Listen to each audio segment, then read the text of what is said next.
Hello, my dears INFJ Entrepreneurs. Welcome back to another video, or if you are listening to this on the podcast, welcome back to the podcast. This month, we are talking about action, and we are approaching actions from different directions. In today's video, I want to talk about self-leadership and why self-leadership is important. What is self-leadership? Why the hell should you care about self-leadership? Now, self-leadership to me is leading yourself without any external proof. So self-leadership, for example. Self-leadership is also, to me, leading yourself when things are difficult.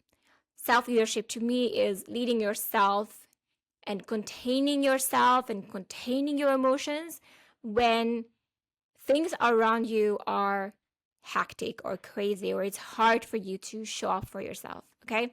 So self-leadership is really showing up for yourself no matter what. That is self-leadership. And I want to talk about why should you care about self-leadership and why self-leadership is very important for anyone who is doing any business. Okay, so when we start out something, and I don't know about you, whether it's a project, whether it's something that you wanted to start, like a startup, like a company, like whenever we start something, what usually ends up happening is it's not working out for the first time. And it takes a while for things to start working out. Okay. So for example, if you start a business, it takes a while for you to get your first clients, and it takes a while for things to catch on. If you start a YouTube channel, it takes a while for people to start watching your videos and listening to you and get tuned into whatever that is that you're doing. If you start anything, it will always take a while, whether it's an Instagram account, whether it's an Etsy store, like whatever you're starting, there always be a time when it takes you to get from you starting it and it's starting to work out and it's starting to thrive. Okay? That is always going to take time. And when you cultivate self-leadership, you understand that the delay between you doing the thing today and you getting the results is inevitable, and it's actually quite normal. It's almost like you're showing up today for your future version of yourself that will eventually get to you and lead you where you want to be. Either it's in finances or achieving your freedom or doing business full time. That is why leading yourself in the now is very important. So self-leadership is basically, again, tying it to the confidence. If you haven't watched that video, go watch that video. But what I said in that video is confidence to me is saying what you said you're going to do and doing what you're doing. Like, mean what you say what you mean. If you said you're going to show up for yourself, show up for yourself. If you said you're going to go work out, go work out.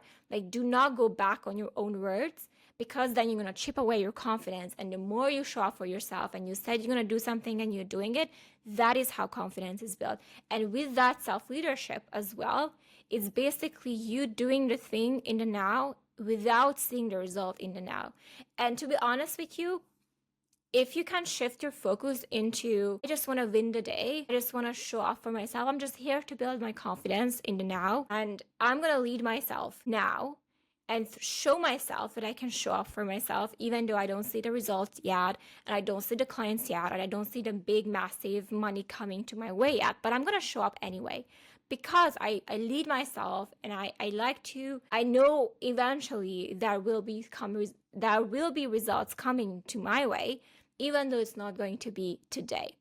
That is, and when you focus on, okay, I just want to show up for myself, and that's all I want so that I can feel good about myself. So you're not tying the reward to finances, for example. You're not tying the rewards to numbers and engagements and customers and clients, but all you do is you just want to feel good about who you are as a person and leading yourself today so that you will see the results later. And that's all you focus on, and not anything else that comes externally. Like, you want to be this person who leads themselves, who has been showing out for yourself, who has been showing yourself you can do action, you can be bold, you can be courageous.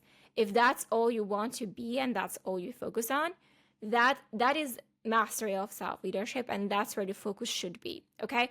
Very often, and I see this all the time, and it's not just in the INFJ community, but I see this everywhere across the board, when people say they have these big missions And when it comes to actually showing up for the mission, well, they show up first time and then they realize no one was watching, no one cared, no one engaged, like putting a post out or reaching out to a person like, well, I didn't get any responses, I didn't get this. And they completely stop eventually. They will like, okay, first they are enthusiastic, but then they completely stop eventually to show up for themselves, to post, to do any of that, because they suck at self-leadership. And the people who are successful, they are successful because they manage to lead themselves through and then let's add layers to it, because it's not just about like, can I show up for myself and can I lead myself to show up even though there's no result, but it's also like, hey, but there are days when I really don't feel like doing anything. There are days when I have chaos going on. There are days when I'm busy. There are days when things pile up. Can I also show up even on those days? Can I lead myself through those challenges? And if you can lead yourself through those challenges, then you can master self-leadership, okay? So I really hope I made sense on self-leadership. There is so much more nuance into self-leadership. There's so much more, how do I get through that? How do I lead myself? You will eventually, again, maybe I should do like a whole masterclass on self-leadership, because, there's a lot of emotional containment, which is how do I handle rejection, for example, or how do I challenge my assumptions when it comes to what has been happening, especially guys, when you really get yourself out there and you start taking a lot of action, you start talking to people, you start networking and getting the word out there and growing your business or getting your clients. There will be some rejections there will be some challenges, and how do I lead myself through that? So self-leadership is also have a branch that is completely like, hey, by the way, also have to lead myself in not falling and start crying when things are not turning out the way I envisioned. That there's also self-leadership that is like, how do I navigate this within myself and keep going, whether I get a bad comment or a hater, like that is also part of self-leadership. So I feel like the better you are with the way you lead yourself, the better you can lead people. So I always like to say, like, obviously lead by example is a saying that is said for a reason. When we are able to lead ourselves first, then we can lead our teams better. We can't expect people to do the things for us when we ourselves are not showing up for us or not leading us properly. So self-leadership starts with you. I really hope that this was helpful. If you want me to take the self-leadership topic a little bit further, let me know. I can definitely do a paid masterclass on it, because I believe there is so much more nuances to that. If you're interested in it, let me know in the comments below, and maybe I'll make that happen one day. Thank you so much for listening and watching. I really hope that this was helpful. If you're not already a member of the INFJ Entrepreneurs community, go ahead and join. I'll put the link in the description down below. Don't forget, drive over fear, progress over perfection. Thanks for watching and listening, and I'll see you guys very soon.